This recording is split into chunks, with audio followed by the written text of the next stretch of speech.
Earlier this year I had the opportunity to participate in the Southeast Asian Frontiers course. This is a 5-week intensive course that looks at some of the issues along the Thai-Burmese border. The Southeast Asian Frontiers course goes for a month. It begins with a week of intensive language and culture study in Canberra, and then we go and do 3 weeks of intensive fieldwork in Thailand and Burma. Once we actually arrived in country, we spent a little bit of time in Bangkok meeting with senior officials from departments that deal with these issues. These were people like the Thai Anti-Narcotics Bureau, the Thai Border Patrol Police and the Thai Development Research Institute.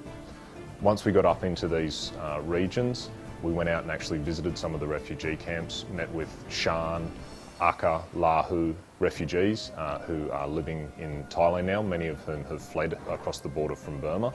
That was just incredible to see the circumstances of how people were living, but also the circumstances in which they came from. There were aspects of this course that some people might find confronting or challenging.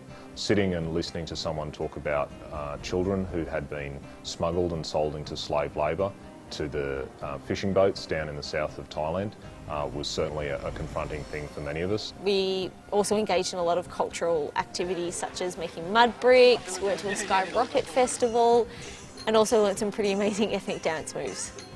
At one point we turned up at a village in time for their annual rainmaking festival and they were letting off fireworks and big rockets were shooting into the sky.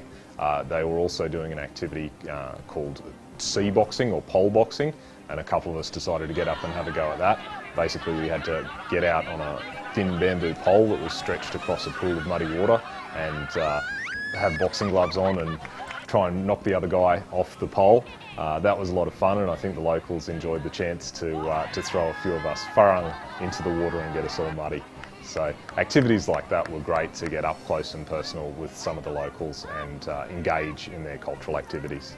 One of the best aspects for me for this course was the opportunity to use my language skills in a formal situation. That's been great for me not only academically but professionally. I work here in Canberra for a government research organisation. I recently had the honour of hosting the Thai ambassador and some of his staff at work. It's not a situation I think I would have had the same confidence to address if I hadn't done this course. There were 2 academics from ANU who took us on the course. Nick Farrelly and Ajahn Jintana I really can't say enough good things about.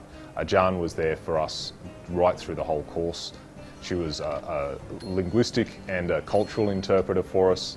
She would give us all the background and nuances of what we were hearing, and she'd brief us before we went into some of these situations so that we'd have an idea of what to expect. She knows the country so well, so she'd be pointing out things that we should be thinking about and questions that we should be asking ourselves and having that kind of conversation with the group. We ended the course the best of friends and having learned a lot from each other as well as from Ajahn.